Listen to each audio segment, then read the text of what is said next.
Hola, hoy vamos a meternos de lleno en el pensamiento de Emil Durkheim, una figura esencial, diría yo, un referente clave para entender cómo la sociología mira nuestro mundo. Y la idea central que nos junta hoy, bueno, es esa que él mismo planteaba, ¿no? Exacto. La idea de que para entender fenómenos complejos como el derecho, por ejemplo, no basta con leerse los códigos, las leyes. Claro, hay que mirar la sociedad misma, sus estructuras, las presiones que ejerce. Justamente, Durkheim es fundamental porque fue de los primeros en decir, a ver, la sociología necesita su propio método científico. Quería diferenciarla de la filosofía, de la psicología, darle su propio campo. Y para esta exploración de hoy, nos estamos basando en material académico, apuntes, notas sobre su obra más metodológica, las reglas del método sociológico. Así que nuestra misión, digamos, es entender bien qué es eso de los hechos sociales para Durkheim y cómo proponía él estudiarlos de forma rigurosa, casi como un científico, ¿no? Sí, prepárense porque son ideas que te hacen ver las cosas de otra manera. Empecemos por ahí, por el concepto central, el hecho social. Dale, perfecto. A ver si lo podemos desglosar bien. Durkheim habla de hechos sociales. Suena importante, ¿sí? Pero ¿qué los hace distintos? Las notas dicen que no todo lo que hacemos califica como tal. Cosas básicas como comer, dormir, eso no cuenta. Exacto. Durkheim ahí traza una línea. Él diferencia las acciones que son puramente biológicas, digamos, las que compartimos con otros animales, y también las que son puramente individuales, de la psicología de cada uno. Un hecho social, para hacerlo, tiene que tener unas características muy específicas. La primera es la exterioridad. Exterioridad. ¿Cómo qué? Existen fuera de mí, fuera de nosotros. Justamente, los hechos sociales existen antes que nosotros como individuos. No es que los inventamos cada día al levantarnos. Los encontramos ya ahí, en la sociedad donde nacemos. Por ejemplo, el idioma que hablamos, las normas morales que nos enseñan, las leyes, Ah, claro. las costumbres familiares, el sistema económico. Todo eso está, digamos, ahí afuera. Lo recibimos, lo aprendemos a través de la educación, de la vida en común. Entiendo. Como cumplir con ciertos roles, ¿no? Ser ciudadano, ser hermano o, bueno, pagar impuestos. Son cosas que la sociedad ya definió antes que yo llegara. No las inventé yo. Tal cual. Y esa exterioridad nos lleva directo a la segunda característica clave, la coerción. Los hechos sociales no son como sugerencias amistosas. Ejercen una presión sobre nosotros para que actuemos de una manera determinada. A veces es una presión sutil, como la moda, ¿viste? O las reglas de cortesía. Pero otras veces es muy clara y fuerte, como las leyes. Claro, si uno intenta ir muy en contra de la corriente social, siente esa presión. Y si ignora una ley, bueno, ahí la coerción es bastante más evidente. Pero, ¿no podríamos decir que a veces es solo como una influencia? ¿Algo más suave? Sentimos la presión para adaptarnos y si nos desviamos mucho, suele haber consecuencias. Pueden ser miradas raras, desaprobación o hasta sanciones legales. Esa coerción es la prueba de que el hecho social es algo externo que se nos impone. Entiendo mejor ahora. Y las fuentes que vimos mencionan una tercera característica, la independencia. Sí, y es crucial. Un hecho social tiene como una vida propia, ¿no? Es independiente de cómo lo manifestamos cada uno de nosotros individualmente. A ver, un ejemplo. El idioma español existe más allá de que yo lo hable bien o mal, o de que vos uses ciertas palabras y yo otras. Claro. O la moneda de un país sigue existiendo aunque yo justo ahora no tenga ni un peso en el bolsillo. Las instituciones, como la familia o el Estado, tienen una realidad que va más allá de las personas concretas que las forman en un momento dado. Me resuena mucho eso que mencionabas de que los hemos recibido por medio de la educación. Y el detalle ese de que a veces, para saber qué obligaciones legales tenemos, hay que ir a mirar el código o preguntarle a un abogado. Refuerza mucho esa idea de que está allí afuera. Es objetivo, no depende de mi opinión. Totalmente. Durkheim lo resume definiendo al hecho social como toda manera de hacer, establecida o no, que puede ejercer sobre el individuo una imposición exterior. Y añade algo importante, que es general en la extensión de una sociedad dada, al mismo tiempo que tiene una existencia propia independiente de sus manifestaciones individuales.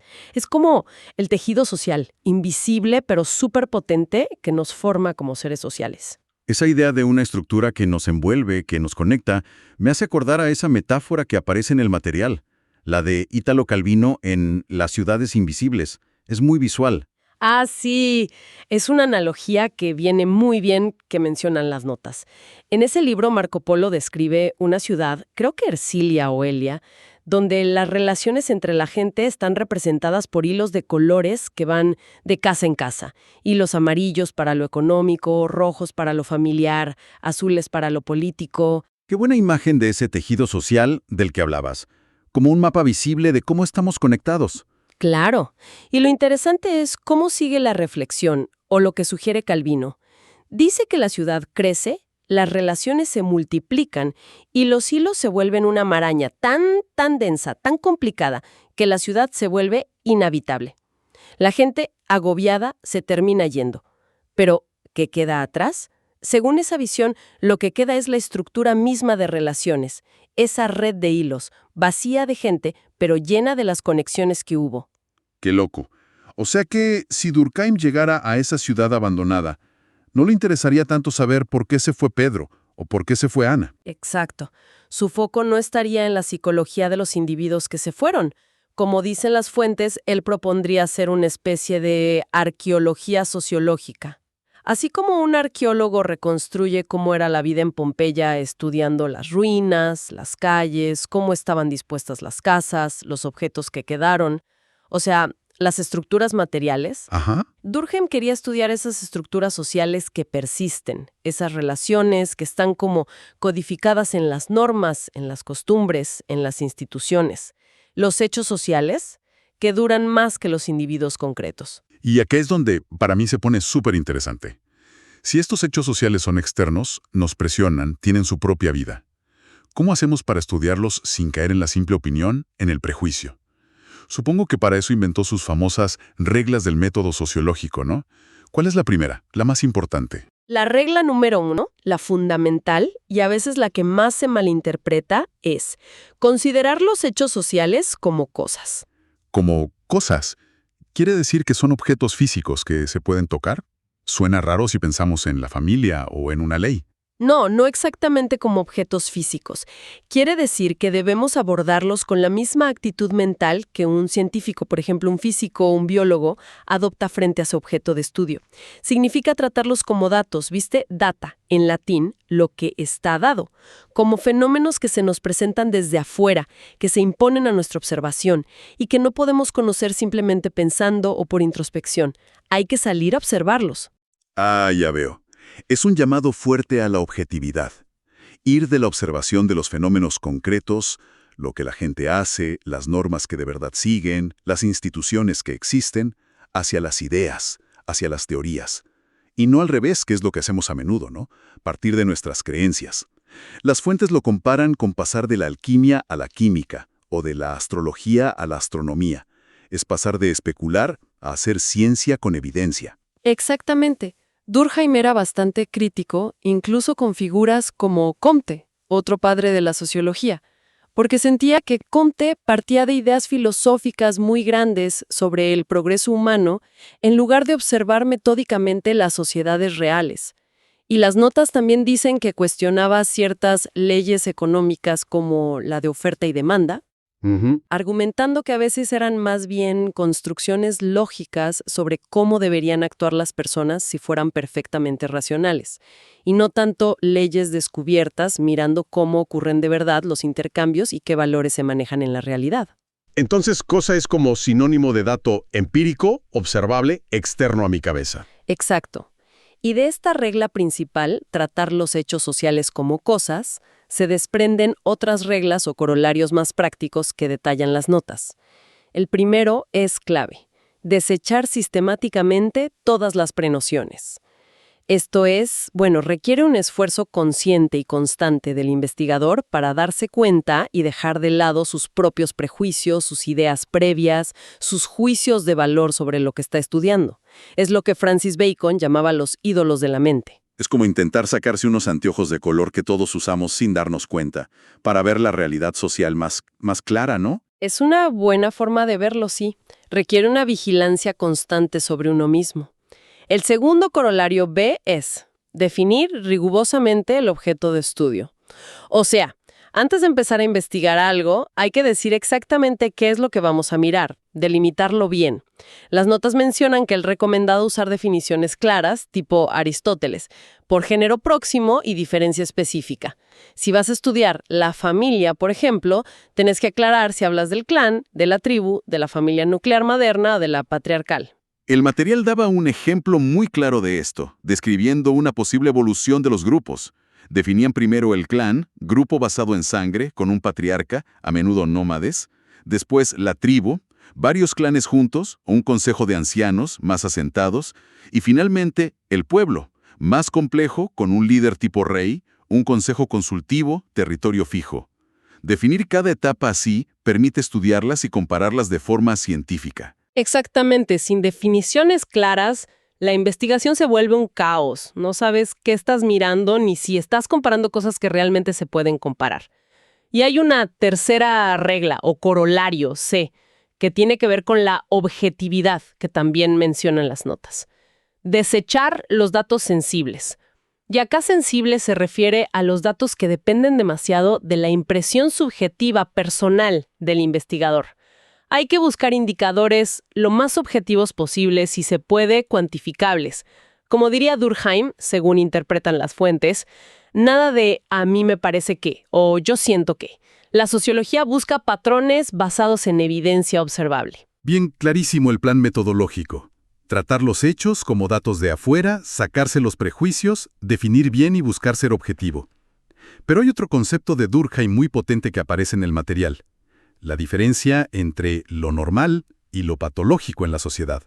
A mí de entrada me suena un poco a juicio de valor, ¿no? Como si el sociólogo fuera un médico social que dice qué está sano y qué está enfermo. Sí, es una terminología que puede llevar a confusión, pero Durkheim le da un sentido más bien técnico, estadístico, no moral. Para él, lo normal para un cierto tipo de sociedad, en una fase específica de su historia, es simplemente aquello que es más general, lo que se observa en la mayoría de los casos de ese tipo social en ese contexto. Es lo común, lo frecuente, el promedio, digamos. ¿Y lo patológico entonces qué sería? Lo patológico sería lo excepcional, aquello que se desvía mucho de esa norma o promedio general que se estableció para esa sociedad en ese momento. Es súper importante entender que esta distinción es siempre relativa al tipo social y al momento histórico. Algo puede ser normal en una sociedad pequeña y tradicional y ser patológico en una sociedad industrial moderna, o al revés, o normal en una época y patológico en otra. No hay una norma universal de salud social. El ejemplo que dan las fuentes sobre el delito es impactante, la verdad, y ayuda a entenderlo. Preguntan, ¿es normal el delito? Y uno instintivamente dice, no, es algo malo. Claro, moralmente lo vemos así. Pero si aplicamos el criterio de Durkheim, la existencia misma del delito es un hecho social normal. ¿Por qué?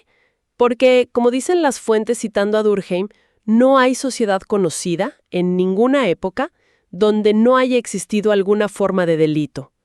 Siempre hay reglas y siempre hay gente que las rompe. De hecho, dice él, la ausencia total de delito sería lo raro. Quizás indicaría una sociedad demasiado reprimida. Entonces, ¿qué sería lo patológico en relación al delito? Lo que sí puede ser patológico, según este enfoque, no es que exista el delito, sino una tasa de criminalidad que se dispare, que sea excesiva, anormalmente alta comparada con lo habitual para esa sociedad en ese momento.